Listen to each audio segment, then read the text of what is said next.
del BIES para que nos comente un poquito este tema importante para la ciudadanía que tiene que ver con el plan anual de inversiones de el BIES. Según una nota de prensa, el BIES incrementará su plan de inversiones a 7.138 millones de dólares. ¿Qué tal, estimado Iván? Buenos días.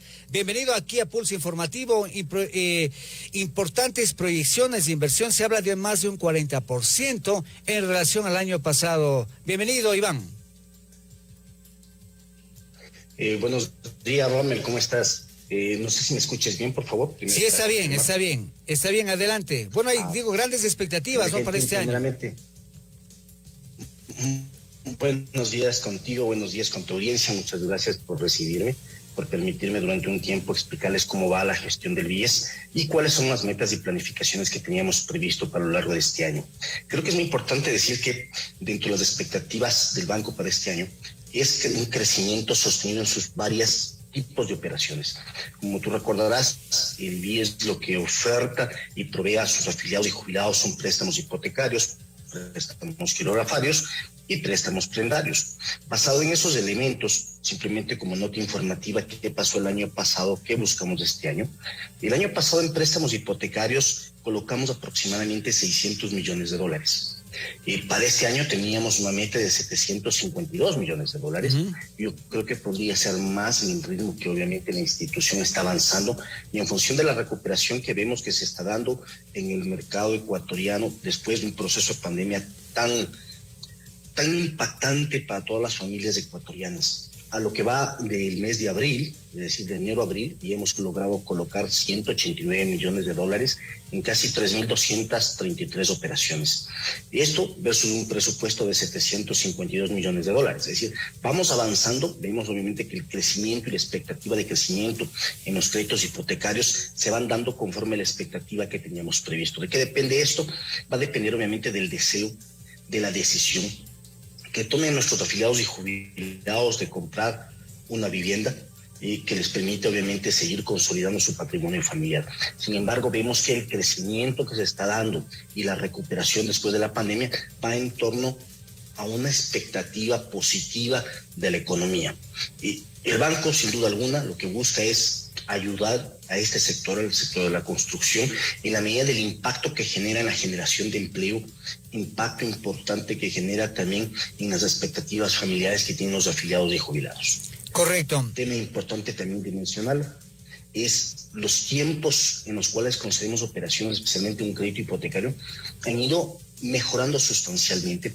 Previo al mes de diciembre, los tiempos eran cerca de 150, 130 días, dependiendo obviamente de la provincia y dependiendo de los trámites obviamente en el proceso de concesión. A la fecha de hoy, nuestro tiempo promedio ya va más o menos los 70 días. ¿Qué es lo que ha ayudado en esto? Mucha gestión interna, hemos revisado nuestros procesos, seguimos haciendo mejoras, seguimos hablando con cada uno de los actores que conforman parte del proceso hipotecario. Un ejemplo serían las notarías, otro ejemplo serían los municipios, y internamente también hacemos gestión con los estudios jurídicos. Es decir, con cada uno de ellos hemos tratado de llegar a los mejores acuerdos para nuestros afiliados y jubilados. Creo que uno de los elementos positivos que se dio en inicio de este mes son las decisiones del procurador en cuanto a que el banco pueda, a través de su afiliado, lograr obviamente que el afiliado pueda ir a cualquier notaría que desee. Creo que esto nos agrega también un beneficio respecto de que los tiempos van a depender obviamente del afiliado, va a depender de con quién haga los trámites legales, pero nos va a permitir obviamente reducir distancias, nos va a permitir reducir tiempos. Eso creo que va a ser muy importante en el proceso de gestión y en el proceso de concesión de estas operaciones crediticias. Correcto. A ver, la meta para créditos hipotecarios, Iván, la meta es, en este año, entiendo, colocar 752 millones de dólares en hipotecarios. Solo en hipotecarios. Correcto.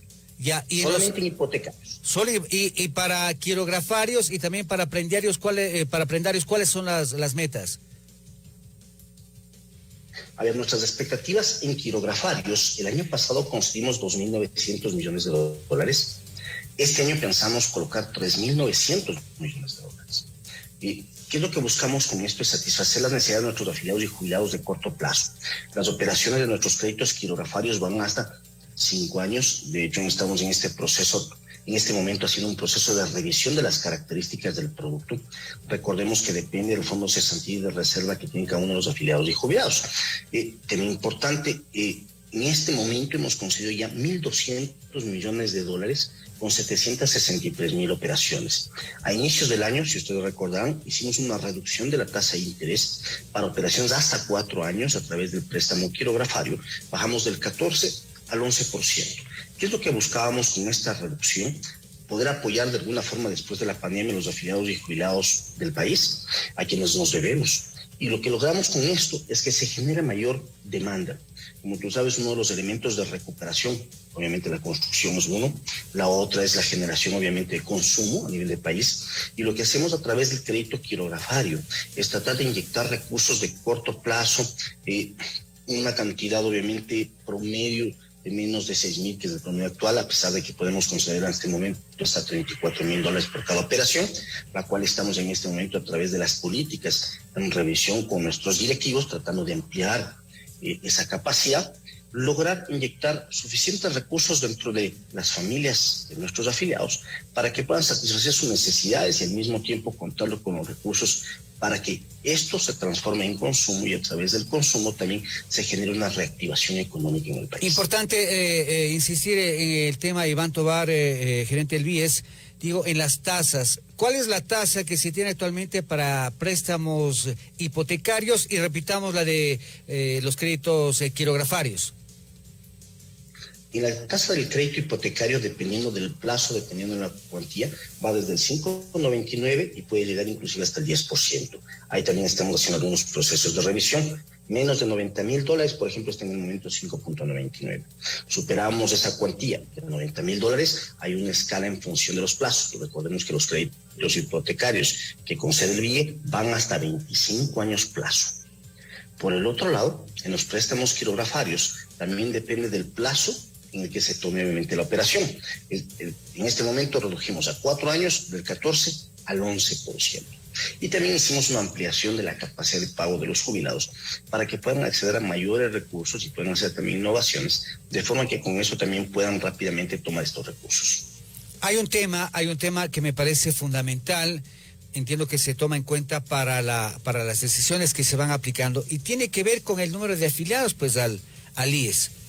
Porque según los datos, los últimos que tengo de inicios de abril, dice que el IES incrementó el número de afiliados en 265.000 en el 2021, pero recordemos que se fueron como 500.000 o más, producto de la pandemia. Entonces se recuperó quizá de eso que se perdió el 50%.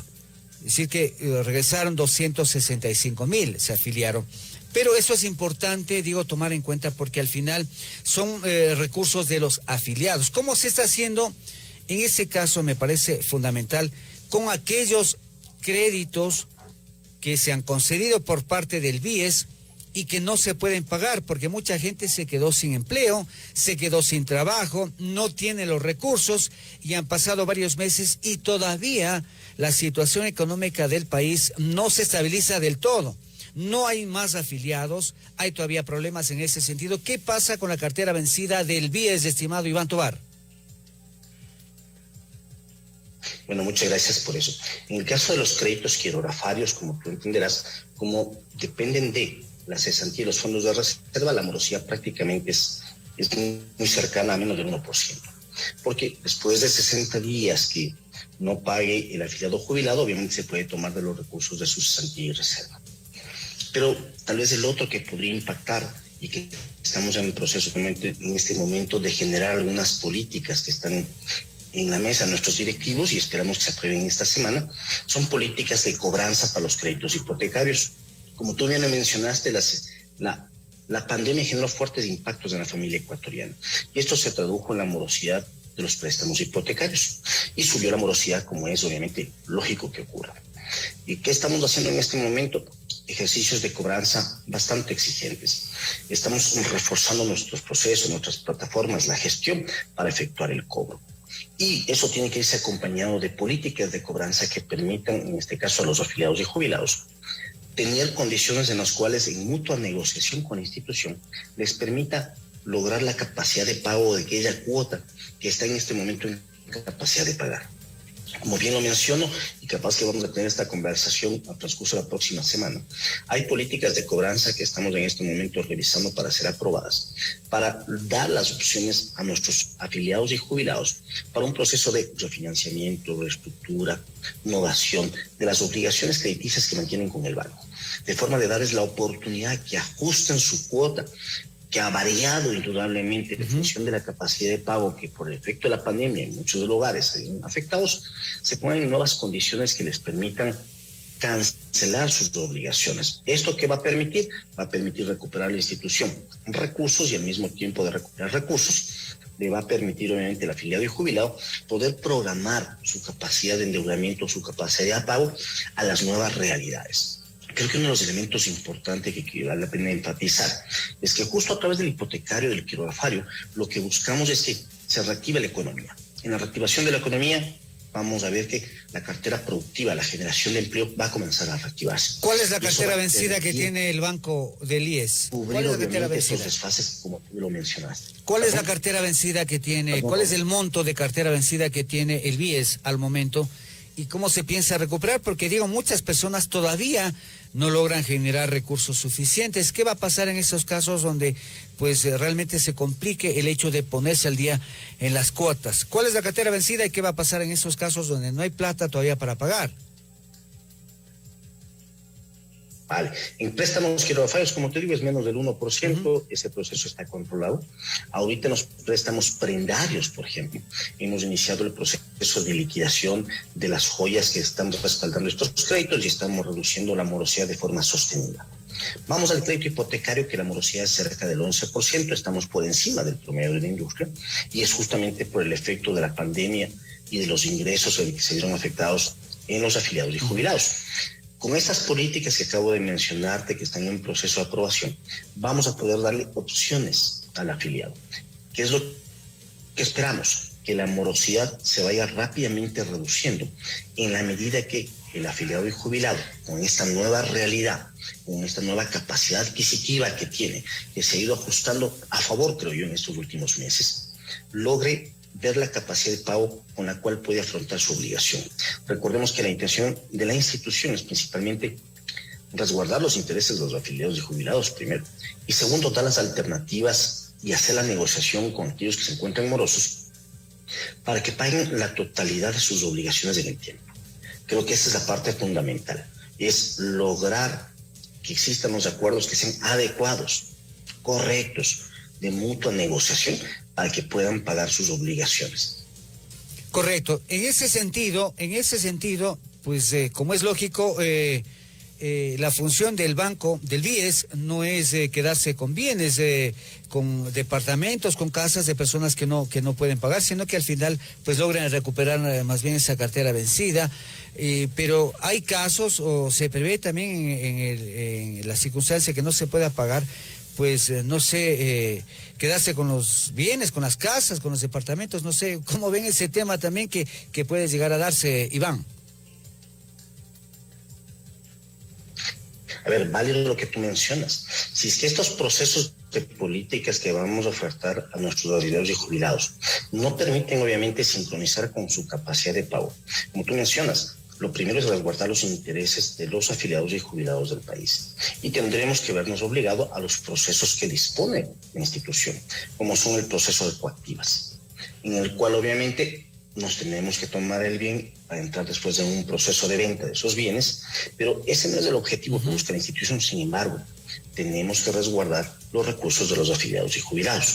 Yo creo que la mejor oportunidad que van a tener los afiliados y jubilados en el transcurso de estas próximas semanas, una vez aprobadas estas políticas, es el de acercarse a la institución. De hecho, estamos pensando hacer algunas ferias de cobranzas, como se llaman, en los cuales podamos hacer acuerdos de mutuo beneficio.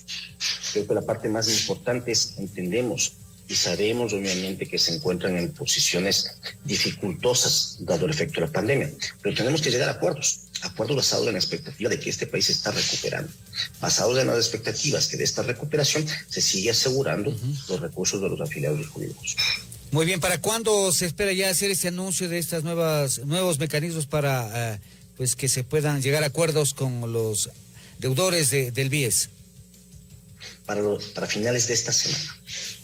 Ya a partir de estos días que están siendo revisadas estas políticas recomendadas a nuestra dirección, y una vez aprobadas, iniciamos el proceso de comunicación que creo que van a ser obviamente importantes a través de ustedes y a través de todos los medios, lograr que todos conozcan y logren obviamente estos acuerdos y logren acercarse a la institución y hagan de esto obviamente el elemento base necesario e importante para que puedan reprogramar sus obligaciones y puedan a su vez seguir continuando con sus pagos, que es lo que nos interesa, de aquellas obligaciones que han contraído a través de los préstamos hipotecarios. Muy bien, muchísimas gracias a Iván Tovar, gerente general del Banco del Instituto Ecuatoriano de Seguridad Social, que está con nosotros con importantes noticias.